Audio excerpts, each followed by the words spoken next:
pledge allegiance to the flag of the United States of America and to the republic for which it stands, one nation, under God, indivisible, with liberty and justice for all.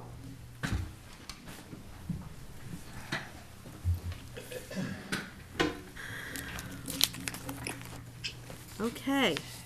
The first item on the agenda is public comment. We're going to receive oral communications from members of the public. Members of the public may address the Select Board for up to 3 minutes, longer with the permission of the Chair. The Select Board will not engage in discussion on topics raised during public comment, but may choose to add the topic to future agendas. The agenda segment will be limited to 15 minutes unless extended at the discretion of the Chair. Is there anyone that would like to come up and speak? Yes, Bill DeMayo, please. Bill DeMayo, 12 Orchard Street, Byfield. Karen Tyler is going to talk about the same topic. I'll just tell you that I was in contact with Mindy Zeeler and Julie Wendt about they're the Scoutmasters of Troop 44, and they do Wreaths Across America. And I asked them how they were doing with their collection of money for funds to make this happen, and they need some help. So I dropped off a significant donation myself today with Julie, and I'm just hoping that certainly the town can't do anything, but some people in the audience and perhaps people who might be watching a video of this might find it in their hearts to give them a donation. And Karen has good news about Jersey Mike's. So can I ask, Bill, before you sit down, if somebody wanted to make a donation, how would they make it? Just go to Wreaths Across America online and submit that way? It's possible to do it online. They have an ad. They ran an ad on one of the social medias in Newbury. Okay. About what to do, and if anyone struggles with it, they could always get my contact information on the constable page, Okay, and I can tell them exactly how to call Julie or okay, Mindy. thank you. Tracy, we don't have anything on the town website that allows for that type of public. Yeah, we can put it, I just made a note to put it on, yep. So we'll get that going, Bill. That'd be nice, thank you. Is there anyone else from the public? Come on up. Quick question. 1 second, Mike, I'll come back to you. About Bill DeMayo's, I just have a question to Bill. What is it? Basically, if I have the signs up from last year, should I put those up again? We have the Wreaths Across America signs. So, is it advantageous to put? Why don't I have you and Bill connect after the meeting? Okay. Okay, Great. thank you. Thank you very much. Okay, now Karen Tyler's next. Come on up, Karen. Hi, Karen Tyler. I'm the Veteran Service Officer for Eastern Essex District, which includes Newbury. Today I had a meeting with Kate Mosterler. Anyway, she's one of the owners of Jersey Mike's, the sub over in Newburyport, and she told me that any person who goes on the Wreaths Across America website and does the donation through the Jersey Mike's for the town of Newbury, Yes? then they'll match wreath for wreath. Okay, And so you can certainly get in touch with me, my contact information. Should I say it, or do you want it? Oh, okay. So the phone number is 978-356-6699. And that's for the Veteran Services Office. thank you. Thank you. Is there a deadline, Bill,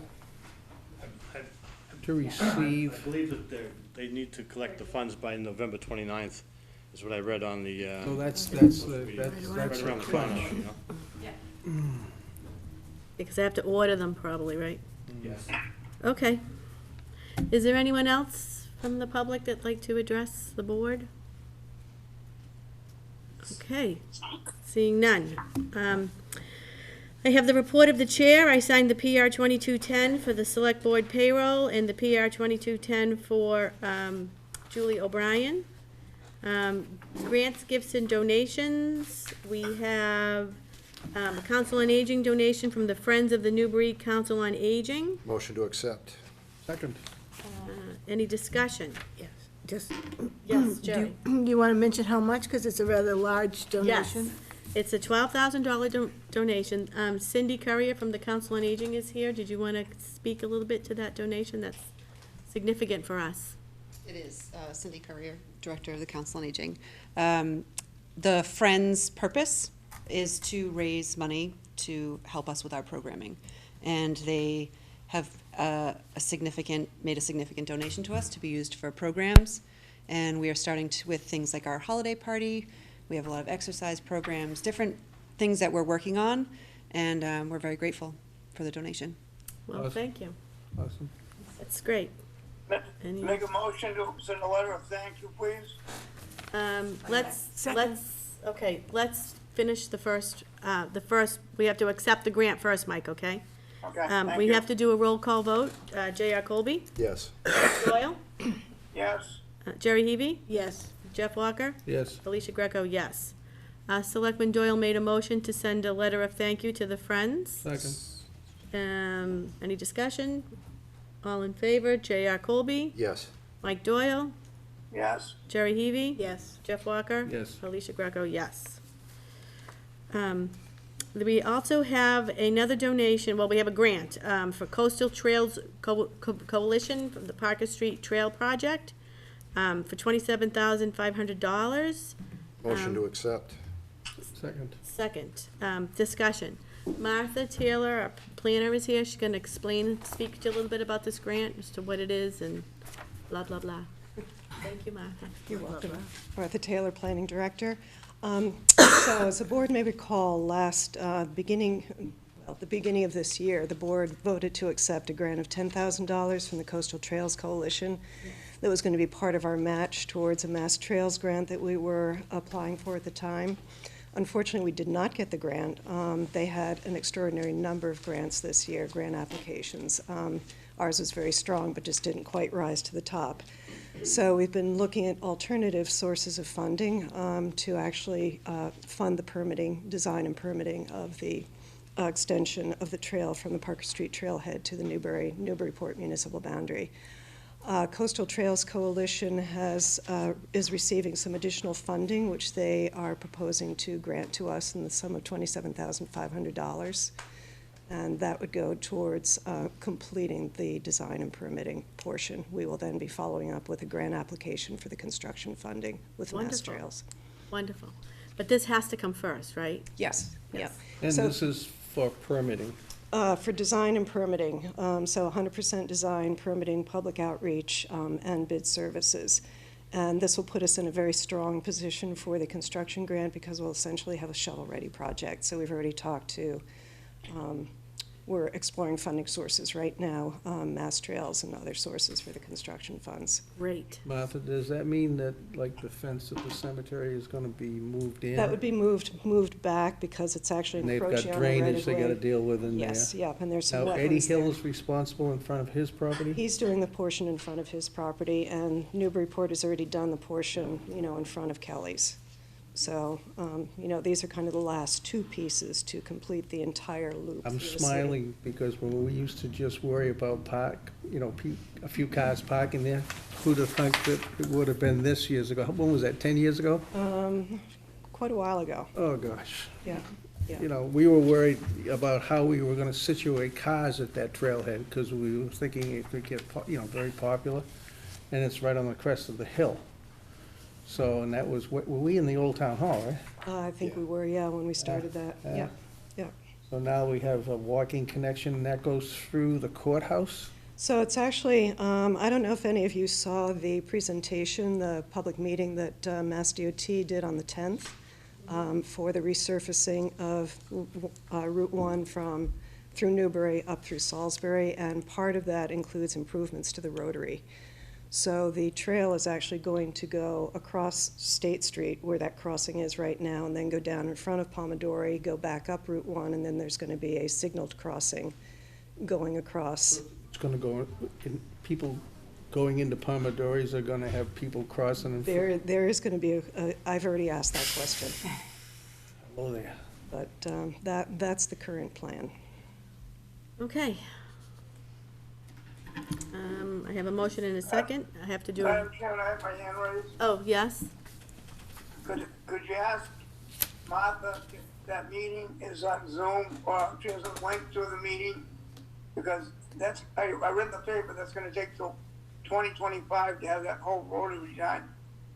And I Are you just talking wanna about the know- Mass, I'm sorry, Mike, are you talking about the Mass DOT meeting? Yes, the meeting this week of the Mass DOT, I missed that one because I was sick. On the So 10th? Is there a Zoom link to it? Oh, do you know if there's a recording? I don't know. I think it was going to be recorded. I wasn't able to attend myself because I was out of town, but So- I'll find out. Okay, and I'm gonna ask Julie, if you have the link, can you email it to Mike? Okay. Where Martha can come up with that link? Julie will, Thank you. if she finds it, she'll send it to you, okay? Actually, Thank you, All right, thank you. Mike, can you put your hand down when you wanna speak? Can you put your finger Yeah, up so I see? I I didn't will. see that little Hold hand. Thank you. Okay, hold be on. careful. If, There we go. Thank If- you. we Want me do, to just raise my finger? Yeah, if we find that, Julie, can you send it to at least me, and I don't know who else might like it? send it to the board. Yeah, send it to the board. Yeah. Okay, Contact the project manager about that from DOT. I think he should be able to tell us. okay, thank you. So under new business, the first item we have is approve a partnership with the Regional Component Jail Diversion Program. Did we do a roll call vote? Oh, no, we did not, I'm sorry. So we need to take a vote to accept the grant. Roll call vote, J.R. Colby, Yes. Mike Doyle, Yes. Jerry Heavy, Yes. Jeff Walker, Yes. Alicia Greco, yes. Okay, thank you. Okay, so now moving on to approve a partnership with the Regional Component Jail Diversion Program. Chief Lucy, would you mind coming up and giving us a little background on this? And Did everybody get the letter in the packet? That kind of outlines it, but I can touch on the high spots on it. Basically, what this is born from is just some of the reform issues that were brought forward over the past, few months. And one of the issues that needed a little bit of assistance was police response to mental health or behavioral situations. We want to have a more clinical response, or at least have access to a more clinical response to those types of emergencies. And also, you want to have a component in place where assessments, professional assessments, can be performed before there are criminal charges, because you always want to look for the best resolve, which might not be the jail or criminal pursuance. So what this does, this is a grant offered through the Department of Mental Health that helps facilitate that, and partners local police departments with, in this case, would be the Leahy Clinic's mental health unit. And what it does, it secures clinicians that will be on call for the membership of this partnership to come out and help do evaluations. We will actually flag calls that we think may be issues that would need some review before we proceed with any other resolve. So it gives us a lot of professional insights as to what the best resolve for these crises people are dealing with would be. And also, there's a teaching component for the first responders, and that's police and fire, on some of the manners to which to respond, and also some mental health components for the responders themselves to help deal with what they see and what they have to address in the course of their business. So the way this was designed, actually, the Rowley chief, he's been gracious enough to facilitate and administer the grant, and the partnership involves 5 different communities in the area. And it's nice because they're like communities, they're neighboring communities, so they have similar issues, similar concerns, similar types of responses, so there is some sort of continuity with the partnership that we're proposing. And that helps. And what we need at this point, the reason why I'm before you folks, is one of the components to be accepted into that partnership is acceptance by the board. And there's a commitment that goes with that. As the police chief, I have to commit one of my officers to be the liaison with the clinician. In other words, when the clinician has to do a site visit or do an evaluation or gets into the community, one of my officers will be readily available to assist and and accompany that clinician. And also, there are quarterly reports and quarterly reviews that would be done with all the members of the partnership, and so there'd have to be somebody at an administrative level to be available to do that. They suggest the town administrator or the, or select board. That I leave that up to you, how you'd want to handle that. But that's pretty much the other thing that's nice too is it's not a hard match. It's basically free money. Not free money, but it's not something that we have to come full. It's a full contribution. And the numbers on it are, there's $100,000 allocated for the clinicians' fees in pay, and there's $100,000 for the communities involved to facilitate any overtime costs, any training costs, anything along those lines, any incidentals. So that's kind of a Reader's Digest nutshell. Any questions? I'll make a motion so we can discuss. Motion to approve. Absolutely second. Second, okay, discussion. Discussion? Yeah. Jerry? When I was an assistant DA, we had, in the court system, a diversion for juveniles. So if this works similar to the juvenile diversion program, it will be very good. And I know from my past experience, a lot of people will call the police because they have a family member who they can't control because of mental health issues. And a lot of times in the past, it's resulted in an arrest, which the family didn't want. They just wanted help. So I think this is a wonderful program. And the funding, is that from the state, the Department of? It is, yeah, Okay. Department of Mental Health, yeah. Okay. I was thinking when I read that, because it said, this the program is being funded by number, RFA B-18, whatever. I was thinking, if you needed additional funds, I should think that the COVID money, the ARPA money, because that does in fact have a mental health component, that would certainly be able to extend it or whatever, so it's just. Yeah, that's an interesting point. And that's actually, that's a very good comparison with the juvenile diversion. It's a similar approach, and I'll be honest with you, from a first responder's perspective, having that option, because you don't, when you go to a juvenile situation or somebody that's clearly having a crisis that could be something that's, beyond their control, having another option other than, going through the criminal process, it's a relief for us. I think this is wonderful. Will the clinician do a ride-along with the officers, or will they get called, come down to the station and interview this individual to stop them from being processed as an arrest? My understanding is the intervention can happen after the fact. I don't know all the particulars, to answer that really intelligently, but my understanding is when there's a situation, and if it's deemed safe and appropriate, and what those standards are, I'm not a clinician, so I don't want to even guess, that there would be an appraisal of the, on a case-by-case basis. And yes, the clinician would be called if it's obvious we need somebody on site now, that person's available for that, or that agency's available for that. But a lot of times too, we see things happening progressively. And, before they progress to a point where we have to do something or somebody gets hurt, this is a great tool to say, okay, we're flagging this call and this person, bring the clinician in, bring the officer that would respond with the clinician, review the report, what do you think? Can we go and do a site visit? We follow their lead, and we're there to support them at that point. So it's more proactive instead of reactive. Yeah, I think so. I think so, yeah. Good. Well, good luck with it. I think it's a great program. Yeah, I think it's wonderful too. Okay, Jeff? so that's, Full support. JR, any comments? Mike, do you have any comments? Well, sir, thank you. Okay. Well, thank you for explaining that. As far as the, yeah, before we do that, it says required participation in the quarterly oversight committee meetings will be completed by Deputy Chief Fisher and the town administrator or your designee. I move that we make the town administrator that position. Tracy, accurate. Just a few extra I things. think that's a great program. Add right on. On discussion? Yeah. I know the town administrator has a full plate. I mean, would there be anybody better suited from the health department who has a background in this? John, come on up. very, very specific. It has to be town governance. It has to be either select board or town administrator. All right, At that okay. level, yeah. All right.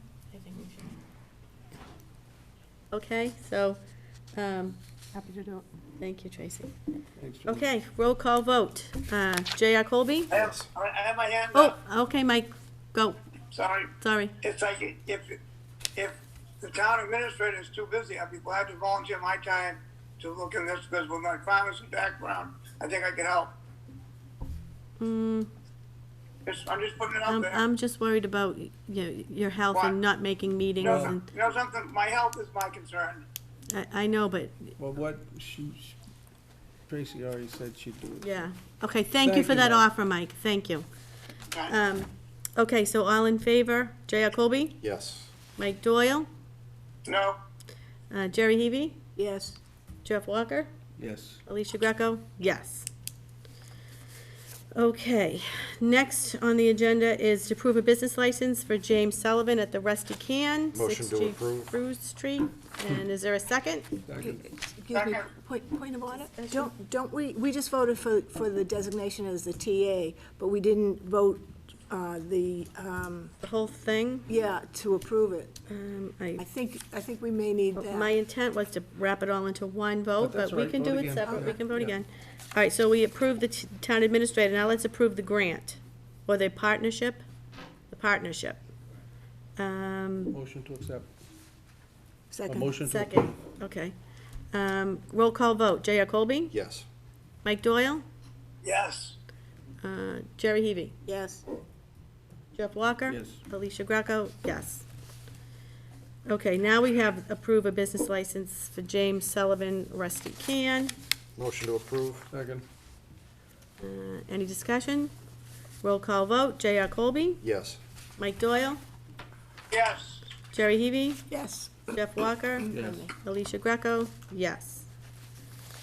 Under new business, the next item is to endorse a proposal to declare Newbury as a Purple Heart Town. Motion to approve. Second. Bill DeMayo is here, and could you speak to a little bit about what that will entail for us, what that looks like? I have a quick handout, I wish I had gotten it to you in the mail. Thank you. Mike Doyle will email a copy of what I'm passing out. And thank you, sir. I'll have Julie Appreciate that, Bill. put his in the, Julie, you can put his in his mailbox, too. Okay, sure. Thank you.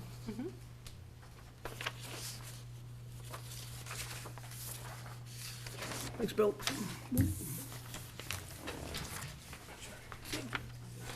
Thank you. I thought this would be a natural sequel to Newbury hosting the Moving Wall event. Perhaps on your travels, you've noticed signs in different communities saying this community or town is a Purple Hat community, or some highways actually say Purple Hat Trail. Basically, it's pretty simple. I'm looking for the select board to issue a proclamation at some point in time when it's appropriate that says the Select Board of Newbury proclaims that Newbury, Massachusetts is a Purple Hat community, honoring the service and sacrifice of those from our community who were awarded the Purple Hat while serving in our nation's wars. There's a copy of what the proclamation might look like, is what I passed out. And the second page involves a kind of sign that says it's a Purple Hat. Can Julie send me that now? Excuse me? I don't think she Julie, has it send me a copy. electronically. Do you have it electronically, Julie? No, No, she doesn't have it yet. no. See, All right, so can you see just this? tomorrow morning, send it. I can barely see it with Okay, my guy, she'll send it to you. Chairman Greco. Yes? And I also mentioned that Don Jarvis is gonna be the regional director for the Purple Hearts in this area. So with his route to Newbury, this is, and Bill's good work here, this is really good for the town. Okay, Because the Vietnam Wall, okay. Let Mr. DeMayo finish. Who was it? Who's gonna be? Let Bill finish. Go ahead, Bill. Donald Jarvis. Donald Jarvis. Donald Yeah, Jarvis. good. So actually, if this happens and we do this, we'll erect these signs, metal signs, in appropriate places in the town, so people entering the town will know the status of the town in terms of supporting Purple Hat. I'd probably have a significant ceremony with veterans, recipients of the Purple Hat, et cetera, you folks, And by the way, Lenny Mira was also very helpful in steering me in the right direction. So that will come if it's okay to endorse it. The signs are approximately $85 each. And I've already gotten one donation for the signs. I'd like to try to cover it strictly with donations. I'm not looking for any money from the town, from the taxpayers. And Don Jarvis actually came to my house today with a $100 donation towards it. Very So, good. if this happens, Newbury will get registered on a national list of towns that are Purple Hat communities, which is, significant to me anyway. And it should be to the town as well. So I'm just hoping that the select board will say, move forward with this, we endorse it, and we're willing to make this proclamation with Tracy involved as well. So this is going to, this will occur on August 7th? August 7th is considered an anniversary date for the Purple Hat, where they try to have some kind of local festivity. I would try to do this as soon as I can get the proclamation, get the signs in place, and then declare some kind of a ceremony. And where do you do this through the military? How do- Actually, there's a national association for the Purple Hat. Okay, I mean, I think what Mike was trying to say is that Don Jarvis might be leading that at a local level.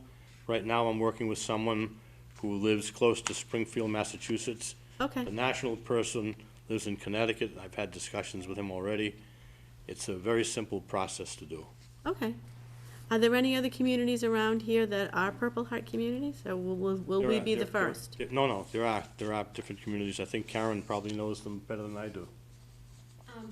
Yeah, no, there's definitely, there's Purple Heart communities. Haverhill just did it. That's Yeah. how Lenny was involved. I just passed by Haverhill's sign today.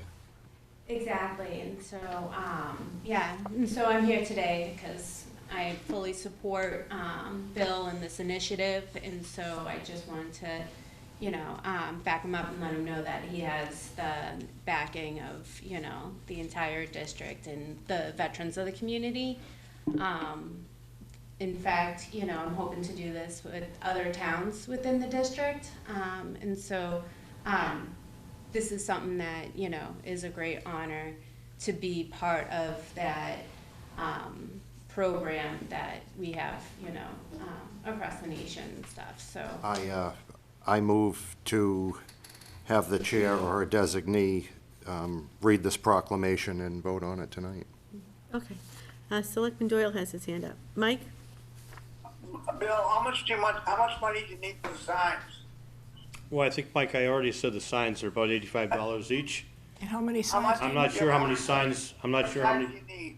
I'm not sure how many signs we need. I mean, my vision was to have signs visible to people who are entering the town from either direction, north or south, to have a sign posted at whatever location town hall ever moves to would be significant, I How do I think. get a donation to you? Excuse me? How do I get a donation to you? Just call me up, Mike. I'll drive down to your house. I'll do that. Either that or I'll give it to Karen. Should I give it to Karen or you? Doesn't It matter. doesn't matter, Mike. It All right, doesn't. I'll give it to Karen. We have a meeting coming up. Okay. All right, thanks, I Mike. just have one operating question. Yeah. For these donations, is that something I have to list and the select board has to vote to approve the acceptance of the donation? So I'll keep an accurate record of what they are. Great. That'd be great. Jerry? How many Purple Heart veterans do we have in Newbury? I think Karen's told me we have about 300 veterans in Newbury, not necessarily all Purple Purple Hat Hearts. recipients, but certainly we have some deceased veterans who qualify for the Purple Heart, and I think the monument that was just erected, the names on that monument, significant recipients of the Purple Heart. And one day we might go through all 300 DD-14s and find out who actually got it, but I would try to invite all those veterans and the families of veterans who are deceased to come to the ceremony, because you're honoring the members of their family that were Purple Heart recipients. Right. So, just let me read this. So, this is what this says. This says, "The Military Order of the Purple Heart, Town of Newbury, Massachusetts, Proclamation, Purple Heart Community. Whereas the people of the Newbury, Massachusetts have great admiration and the utmost gratitude for all the citizens of our community who have selflessly served in the armed forces that has been vital in maintaining the freedom and the way of life enjoyed by our citizens.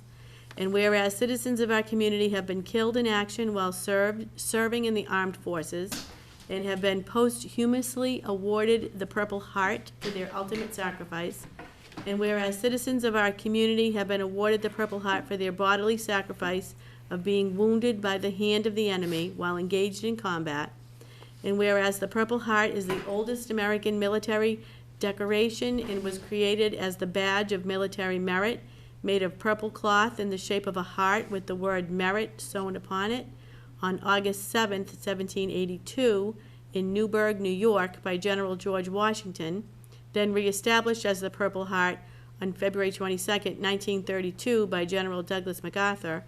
And whereas the heritage it represents is sacred to those who know the price paid to wear the Purple Heart, and whereas August 7th is nationally recognized as Purple Heart Day, now therefore be it proclaimed, we, the Newbury Select Board, herein proclaim Newbury, Massachusetts, a Purple Heart community, honoring the service and sacrifice of those from our community who were awarded the Purple Heart while serving in our nation's wars. And also be it proclaimed that Newbury, Massachusetts will recognize August 7th annually as Purple Heart Day and urge our citizens and organizations to display the American flag as well as other public expressions of recognition and appreciation of our Purple Heart recipients." I'll probably have to wordsmith this a little bit, because to be technical, this is not, people aren't awarded the Purple Heart. I was awarded the Bronze Star. People earned the Purple Heart. Yeah, It's a very distinctive yes. change that the Purple Heart recipients like to have. And so we'll definitely take care of that. So this is meant to be an example of what the actual proclamation will be like, okay? Okay, Jerry. Yeah. I was in Melrose for a while, and I know Melrose is a Purple Heart community. And in addition to honoring the veterans, they also give tax abatements. So I would propose that any veteran who has earned a Purple Heart, we honor them by giving them a $400 tax abatement on their real property taxes. So I'd move that. I lost connection. Oh, I move that we give any veteran, Newbury veteran who has a Purple Heart, a $400 tax abatement in their property tax. I'll second that motion. Yeah, can I speak to that a Yeah. little bit?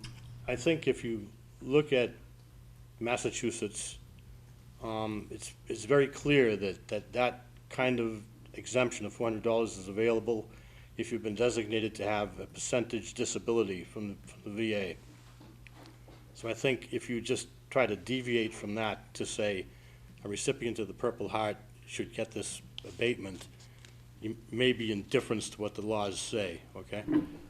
We do have veterans exemptions available currently through, But this, that's a in veteran's. addition. Right, but this is not a purple, I'm talking specifically if you've earned the Purple Heart. Yeah, if you, The exemptions are based on disabilities assigned by the VA. right. So, I mean, there's a significant disability if you're dead and you got the Purple Heart for sure, but it's just something you have to consider legally, I think, okay? We can, we have a motion and a second. So, and we're under discussion. Well, I think we should look into it and see what we can do and what the ramifications are and all that other stuff, so. It's an awesome gesture. Yeah. Thank you. Yeah, no, it is. Yeah. I just want to make sure we do it right. Right. So I'm going to, I'll move to amend Jerry's motion to, instead of give the abatement, or is that what you call it, an abatement? Exemption. Exemption. Explore what that would look like. 'Cause who knows, maybe we can do more. Yeah, I mean, Melrose certainly does. I mean, $400 is where they start. Yeah. They go all the way up to 1,250. Yeah. So I was being, Okay, so I amended the motion to explore. I'll take a motion. perhaps we should just table the motion.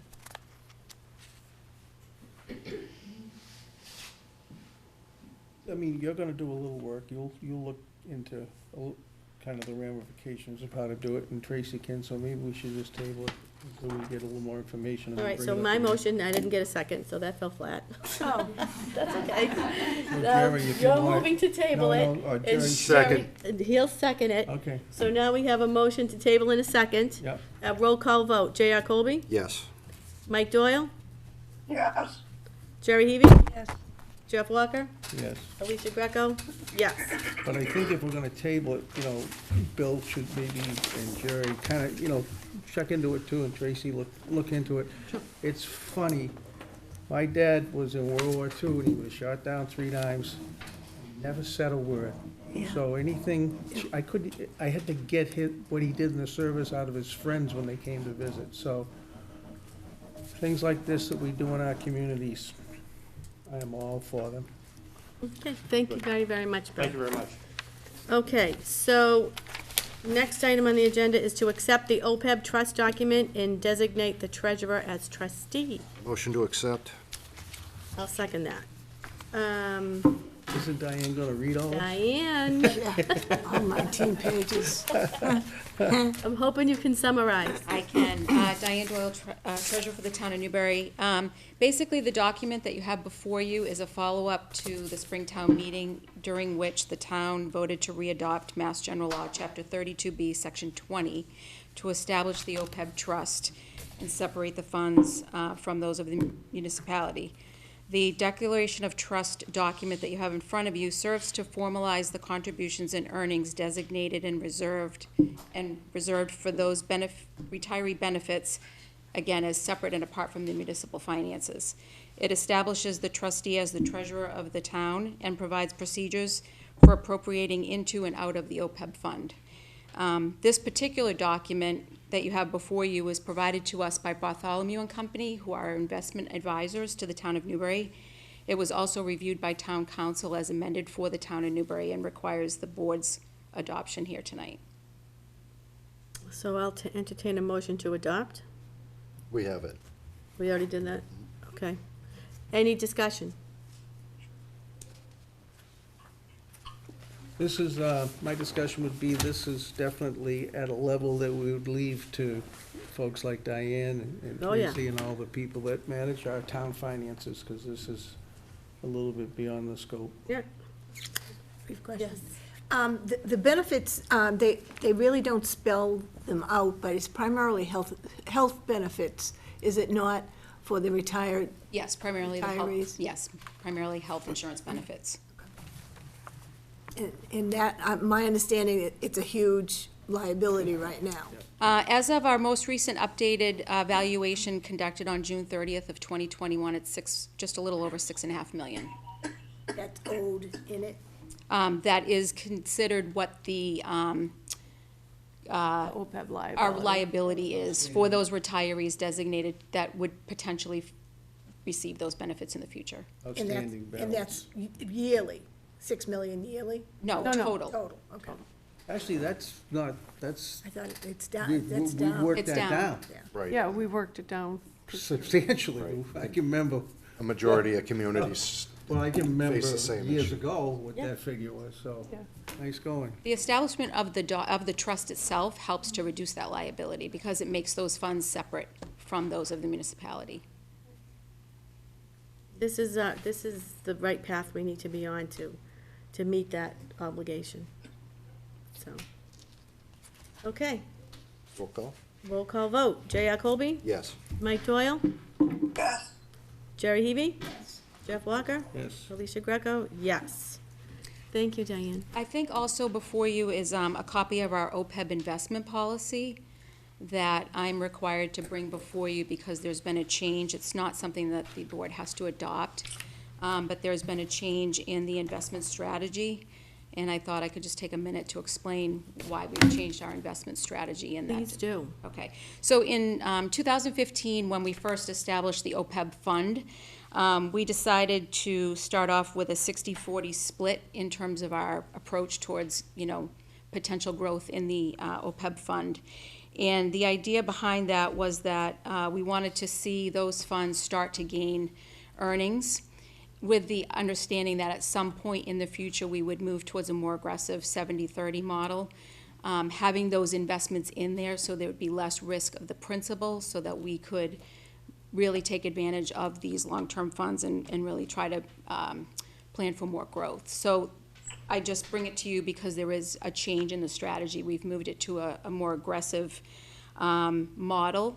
And I also would like to point out that my obligation here is also guided by the prudent investor rule and the fact that we have to follow a legal list of investments that we have to abide by. So it's presented before you today just because there's been a change in the strategy.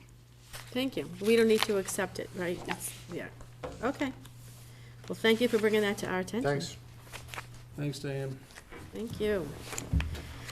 Okay, there's no old business. I'm gonna actually pass over the town administrator's report.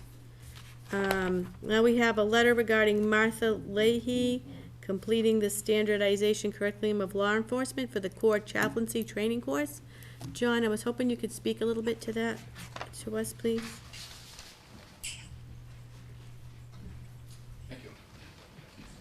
Yeah, this is I'm very proud and pleased to be able to bring this to the board. This is an amazing addition to our department, qualifications and just services.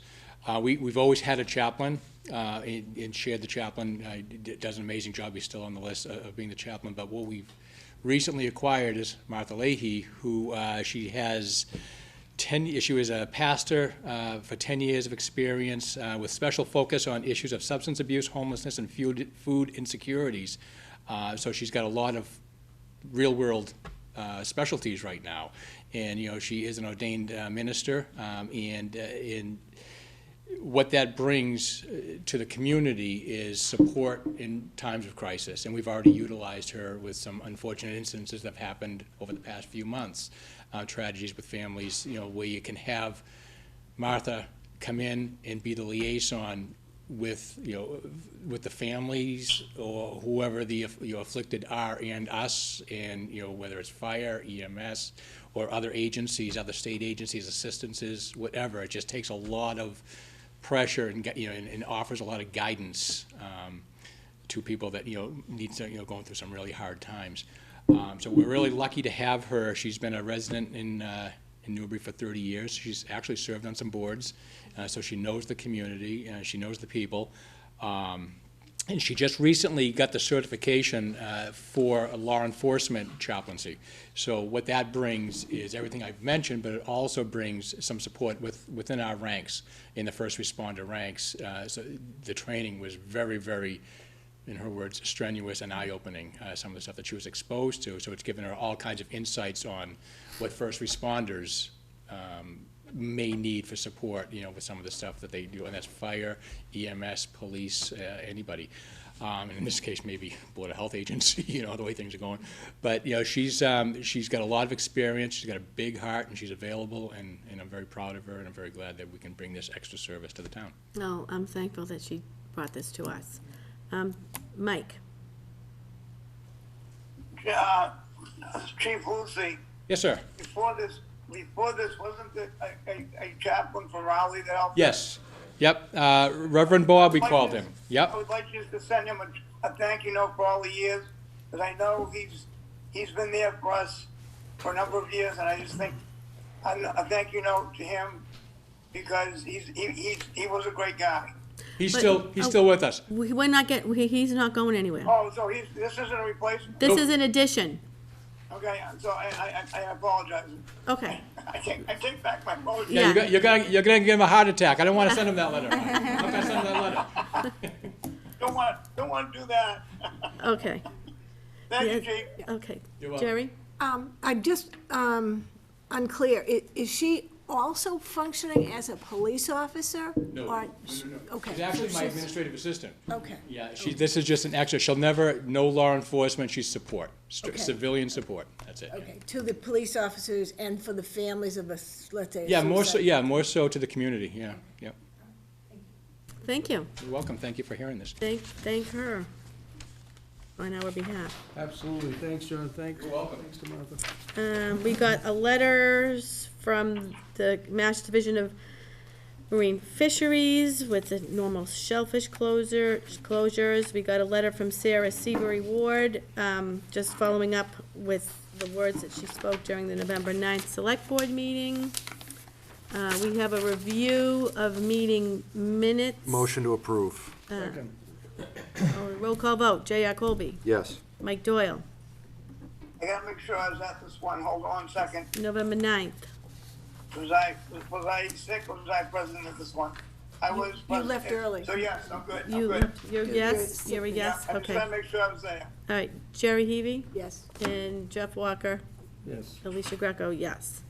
We have warrants, motion to sign warrants. So moved. Second. Second, J.R. Colby, Yes. Mike Doyle, yes. Jerry Heavy, Yes. Jeff Walker, Yes. Alicia Greco, yes. Executive session, none. Motion to adjourn. So moved. Second. J.R. Colby, Yes. Mike Doyle, Yes. Jerry Heavy, Yes. Jeff Walker, Yes. Alicia Greco, yes. All right. Good night, Mike. Happy Thanksgiving, everyone. Happy Thanksgiving.